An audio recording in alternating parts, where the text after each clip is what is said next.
We all have a friend or a colleague who, in every party, will tell us their story. That they were once the lead cheerleader in high school, or they are the center in their basketball team, or they were Mr and Ms Intramurals, or was the Magna Cum Laude during graduation.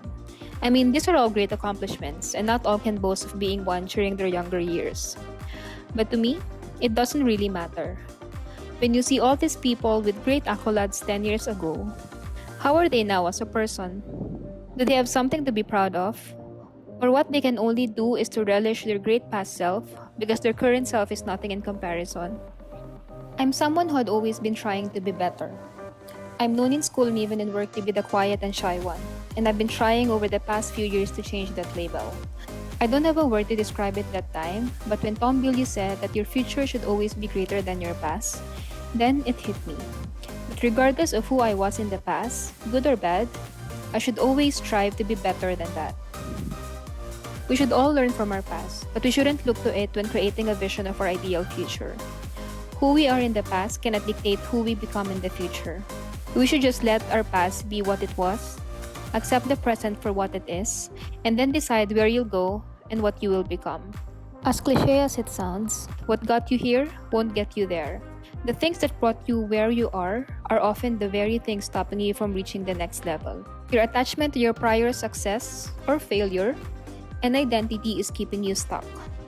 Sure, we can take the momentum and lessons from the past, but we cannot live there, and certainly do not remain attached to that identity. The fastest way to move forward in life is not doing more. It starts with stripping the behavior that are holding you back.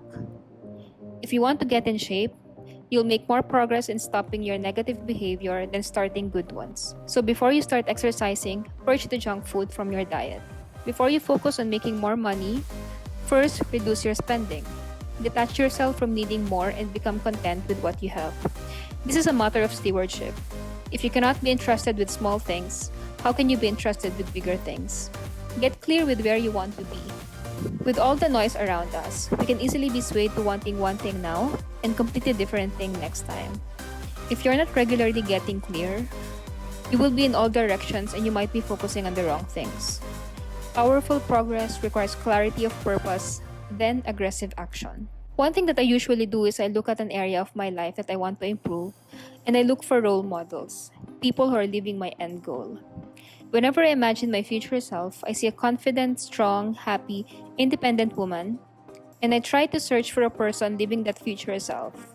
And every time I'm confronted with a crossroad, I would ask myself, what would this role model do if it was her? And as Reina Abortes said, our path is not about what we have done or where we have been. It is about where we are going and what we are becoming. I'm looking forward to the future and feeling grateful for the past. How about you? When you imagine who your future self will be like 20 years from now, what do you see?